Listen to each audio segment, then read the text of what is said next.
Mais uma vitória épica do Porto na Liga Europa, mais uma vitória mesmo ao cair do pano, já começa a ser hábito, depois da vitória a semana passada em Salzburgo, com um golo no último minuto do William Gomes, um golaço. Desta vez o golo é do Rodrigo Mora, também a acabar o jogo, e temos sempre que começar pelo fim as análises aos jogos da Liga Europa. O Rodrigo Mora, assim como o William Gomes, são os dois jogadores que eu digo sempre neste canal que mereciam ser titulares. São os dois maiores criativos deste plantel. São dois jogadores capazes de jogadas incríveis. São dois jovens, um com 18 anos, outro com 19, de muita qualidade. E desta vez calhou ao Rodrigo Mora, é à vez, mas também quem marcou o primeiro golo de penalti foi o William Gomes. O Rodrigo Mora acaba por marcar este golo porque acabou o jogo avançado.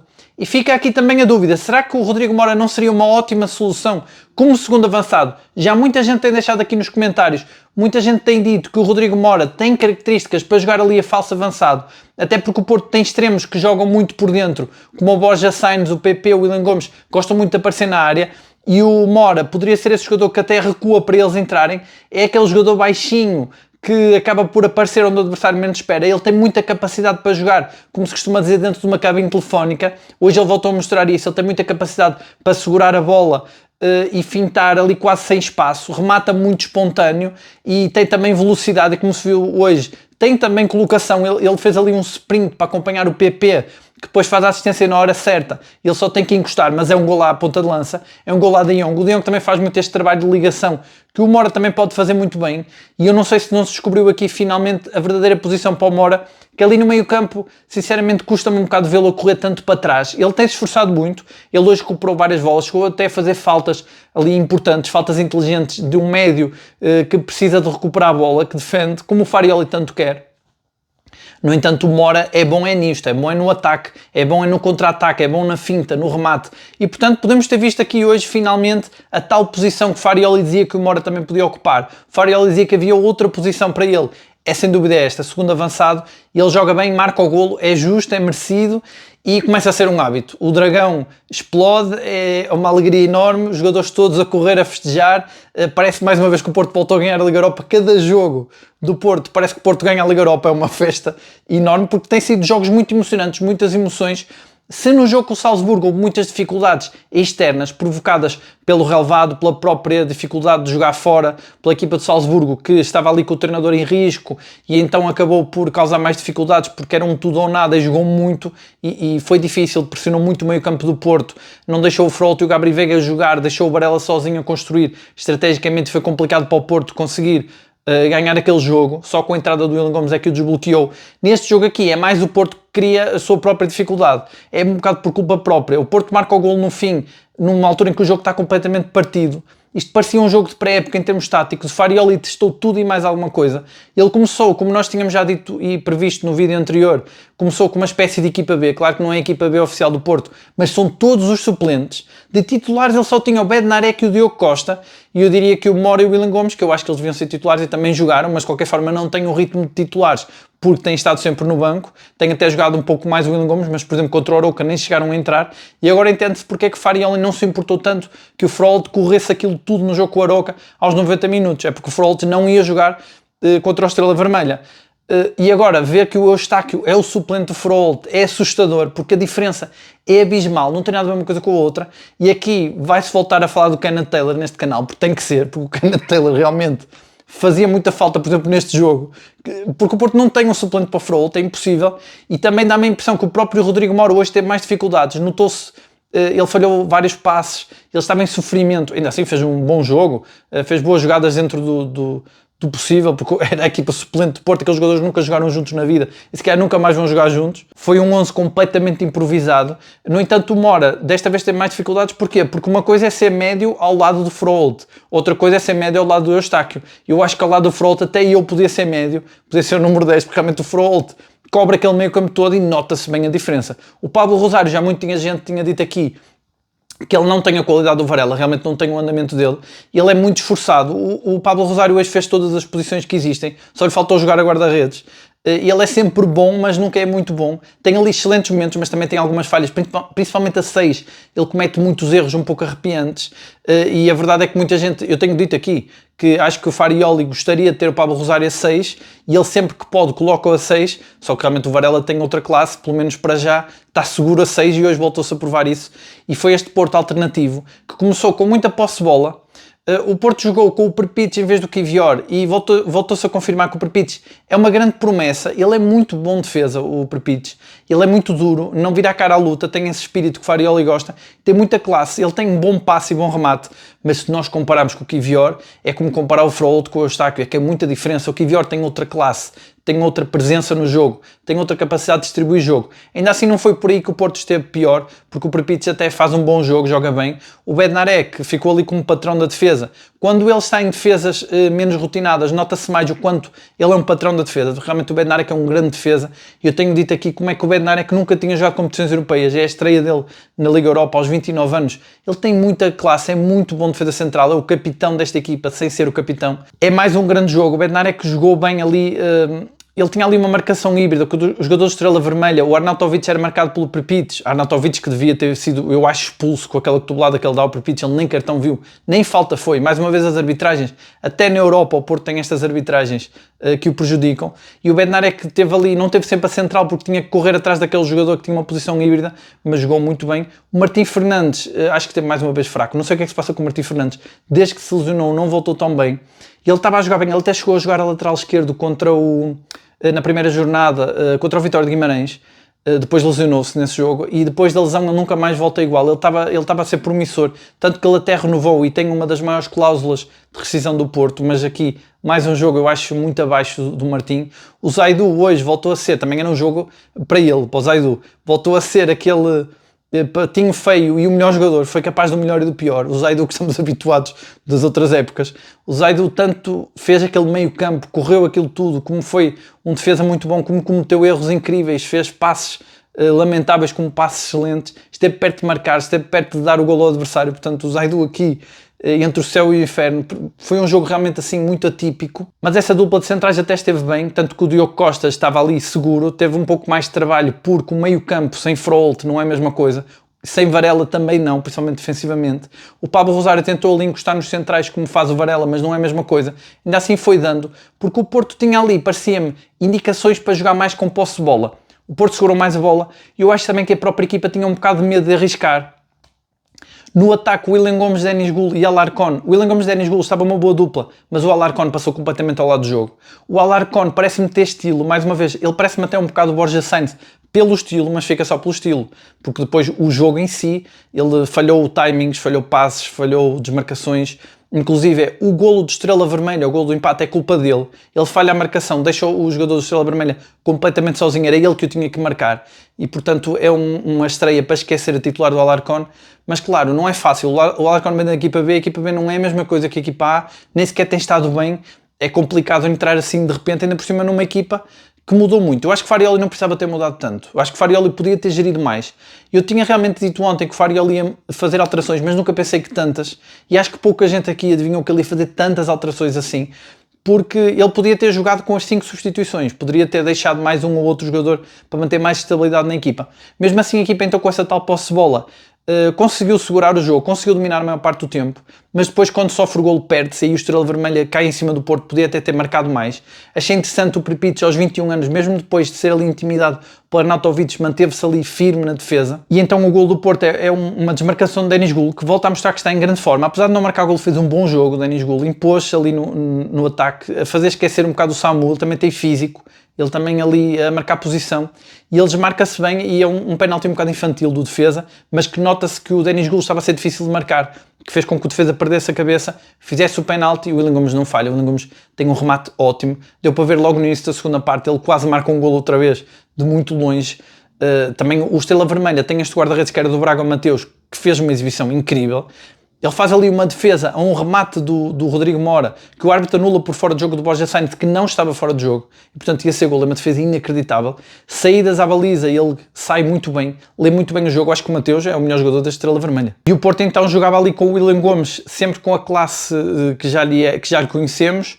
O lado direito um pouquinho melhor que o lado esquerdo, no entanto a equipa muito desequilibrada a tentar segurar a bola. Na segunda parte, depois quando já entra o Borja Sainz e o Froholt, que são os dois melhores jogadores do Porto neste momento, a história é outra. O Froholt volta a encher o meio campo, volta a equilibrar aquilo tudo, mas o Farioli, não satisfeito, tira o Bednarek e coloca o Pablo Rosário central, o que já causa ali mais uma confusão. O Pablo Rosário era mais médio que central, o Pripich muitas vezes estava sozinho na defesa, e para piorar ele viu logo um cartão amarelo logo no início da segunda parte.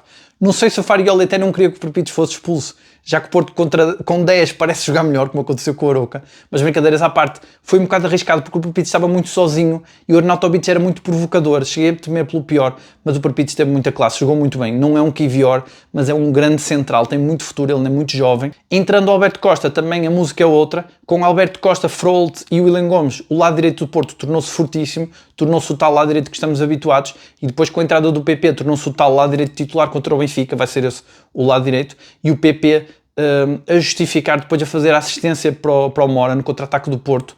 Eu fico um pouco desiludido por ser o William Gomes, mas eu entendo também que o William Gomes pode ser importante com o Benfica. Portanto, Farioli aqui também gera um bocado o William Gomes. Ele não jogou contra o Arouca, não precisava descansar tanto, mas também não jogou o jogo todo. Acabou por jogar com o Mora avançado. O Mora jogou bem avançado, mas foi no pior jogo possível para estar ali, porque os jogadores de Estrela Vermelha são muito altos, muito fortes fisicamente. Tem a vantagem que com a bola no pé, como são duros de rins, o Rodrigo Mora consegue fintar melhor, mas depois cruzamentos, cantos, bolas paradas, onde o Porto é muito forte, não houve nada neste jogo, porque faltava Bednarek, faltava Kivior, faltava Samu, faltava muita gente ali para cabecear. O Gabri Veiga também entrou muito bem. O Gabri Veiga fez o mesmo que o Mora, de recuperar muitas bolas, ter que correr muito para trás, só que o Gabri Veiga tem outra força física. Eu acho que é isso que tem dado a titularidade desta época no Porto. Portanto, o Gabri Veiga também entrou muito bem. E o jogo foi-se partindo porque o Porto queria ganhar. O Porto, lá está, tem esse problema da intensidade. O Farioli tanto quis intensidade que a equipa já não sabe jogar de outra forma, e mesmo quando o jogo está partido e é preciso pôr um pouco de gelo, o Porto não põe gelo no jogo. O Porto continua a atacar, e já com os titulares em campo tornou-se caótico. Já não dava muito para entender os posicionamentos ali, os jogadores meio que trocavam de posições uns com os outros. De sacar o Eustáquio a 6, eu acho que o Eustáquio é melhor a 6, eu acho que ele jogou melhor. O Eustáquio não tem muita força física, nem muita velocidade para estar ali no lugar do Froholt, nota-se muita diferença, mas a 6 já jogou melhor que o Pablo Rosário. Eu acho que eu contaria mais com o Eustáquio para 6 do que o Pablo, mas o Pablo realmente fez as posições todas, termina outra vez quase a lateral direito, a central, eu nem sei bem, porque aquilo começou a tornar caótico o jogo, e é no meio desse caos que o Porto, com o jogo completamente partido, bola cá, bola lá, o Estrela Vermelha podia ter marcado, o Porto vai e marca no contra-ataque. Já tinha ameaçado várias vezes, porque o Porto, quando tem Froholt, que corre o campo todo, e o Borja Sainz, que tem aquela força, aquela velocidade, aquela garra, que intimida os adversários, é muito difícil para o Borja Sainz. Ele faz toda a diferença ali do lado esquerdo. É dono e senhor do lado esquerdo, o Froholt é dono e senhor do meio campo. Deu para ver nesse jogo, ficou ainda mais patente, e o Porto consegue então chegar a esse final, mais uma vez, épico na Europa.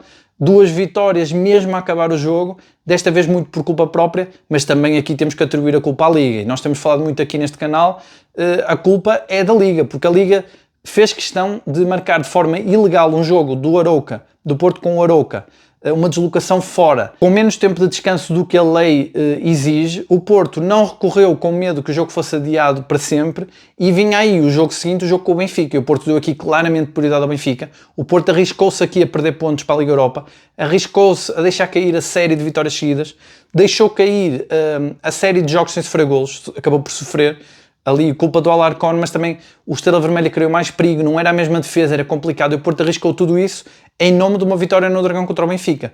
Portanto, eu acho que agora a grande expectativa depois de tudo isto dos adeptos é ganhar ao Benfica, setas todas apontadas ao Benfica, e o Farioli também com estas alterações colocou mais pressão para esse jogo. Esse jogo torna-se quase um tudo ou nada, não é um jogo do título porque estamos no início da época, mas é como eu tenho dito muitas vezes, vai ser a confirmação da candidatura do Porto como principal candidato ao título. O presidente do Sporting veio falar esta semana sobre o Sporting ser tricampeão e que isso ia incomodar muita gente, como se o Sporting estivesse em primeiro. Talvez já aqui intrometer-se a tentar entrar na cabeça do Porto para ver se consegue aqui que o Benfica consiga pelo menos um empate no Dragão. E depois de todos estes condimentos que o jogo já tinha, inclusive o regresso do Mourinho ao Dragão, agora temos mais esta, porque o Farioli jogou com os suplentes para a Liga Europa, claramente a pensar no jogo com o Benfica, a pôr mais pressão nesse jogo, mais importância nesse jogo. E as expectativas dos adeptos vão no máximo para esse jogo, claro, porque o Porto, depois de mais esta vitória, se até com os suplentes o Porto ganhou para a Liga Europa, um jogo difícil, Imaginem então agora no Dragão contra o Benfica. É o jogo que ainda por cima significa a vingança da época passada, não tenho dúvidas. Claro que ninguém vai verbalizar isso, mas com certeza isso está bem patente no balneário. Ganhar ao Benfica é tudo para esta equipa. Esta equipa já mostrou, tem esse espírito do Porto, esses simbolismos dizem muito para a equipa, como se viu em Aroca. A equipa nunca tirou o pé do acelerador e quis mesmo golear por causa da injustiça que era aquele jogo. E, portanto, o Porto a apostar tudo na resposta contra o Benfica, e aqui a Liga fica um bocado desiludida porque não conseguiu afetar o Porto. Resta uma esperança para a Liga, que é o Porto perder com o Benfica. Seria a última esperança, mas tudo indica que está difícil para a Liga conseguir o que queria desta semana. Ficaram só descobertos, ficaram mal na fotografia e pode acontecer que o Porto consiga na mesma as 3 vitórias seguidas e fique ainda mais forte por causa disso. E neste jogo ainda ganhou mais opções válidas, porque há aqui jogadores que mostraram que merecem entrar no 11. O Prepitch, claro que não vai ter o lugar ao Kivior, mas mostrou que é uma opção muito válida. O Mora e o William Gomes mais uma vez a reclamar titularidade, o próprio Denis Gulo. E eu penso que a partir deste jogo podemos perceber qual vai ser o 11 do Porto contra o Benfica. Deve ser Diogo Costa na baliza, Alberto Costa, lateral direito, os centrais Kivior Bednarek, o lateral esquerdo Francisco Moura, que neste jogo nem chegou a entrar sequer, ele chegou ali a aquecer porque o Zaidu assustou ali, parecia estar lesionado, mas depois recuperou. Varela a número 6, Gabri Veiga a 10, Froholt a 8, PP e Borja Sainz nas alas e Samu a ponta de lança. Acho que ficou claro hoje qual vai ser o 11 do Porto, não há segredos aqui, portanto o Mourinho sabe bem qual é a equipa que o Porto vai usar, o problema é saber como pará-la, porque a equipa está muito forte psicologicamente, como deu para ver hoje, ainda vem motivada de mais uma vitória a acabar o jogo, e vai com William Gomes e Mora prontinhos para entrar, com fome de golo também. E apenas uma nota para a arbitragem deste jogo, achei uma arbitragem muito fraca. Claro, marcou o penalti, marcou bem, fiquei ali na dúvida como é que ele marcou. Marcou aquele fora de jogo no remate do Mora, que não estava fora de jogo, e depois houve ali jogadas, por exemplo, o cartão que fica por mostrar a Arnautovic, eu acho que é vermelho, chegaram a falar em amarelo, tudo bem que podia ser amarelo, mas nem falta marcou, e o Prepitch leva 4 pontos, é inacreditável. E depois todos aqueles lances em que os jogadores se deitam no chão, e umas vezes ele parou o jogo, outras vezes não parou, não fez sentido, não teve grande critério, mas o Porto tem que se habituar, porque eu acho que as arbitragens nos jogos do Porto têm sido invariavelmente más, e sempre contra o Porto, em todos os jogos, e mesmo assim o Porto já vai com 9 vitórias seguidas, está a 2 de igualar o recorde do Vilas Boas e segue imparável para esse clássico que está a entusiasmar muitos portistas. E agora eu quero saber de vocês, o que é que vocês acharam deste jogo? O que é que vocês acharam do 11 inicial do Porto? Tivemos aqui muitas novidades, já há muito que dizer aqui, vocês têm muito para comentar aqui. Houve pessoas que quase acertaram o 11, eu reparei que houve até pessoas que acertaram até no titularizado do Alarcón, que nem eu acreditei que ele ia jogar de início. O que é que vocês acharam do Mora a número 9? Se acham que nesta posição ele é melhor que a média? Eu acho que ele a média também jogou bem, esforçou-se pelo menos. Se vocês estavam à espera que o Porto fosse ganhar este jogo, ou se já estavam satisfeitos com o empate, que no fundo não era assim tão mau, tendo em conta as circunstâncias. Se acham que o Farioli mexeu bem na equipa, ou se acham que foi demasiado caótico, que não precisava de tanto, se acham que ele exagerou. Quem foi para vocês o melhor em campo? Eu acho que o melhor em campo, na minha opinião, foi o Rodrigo Mora. Além de todo o esforço que ele fez ali boas jogadas, esforçou-se muito pela equipa,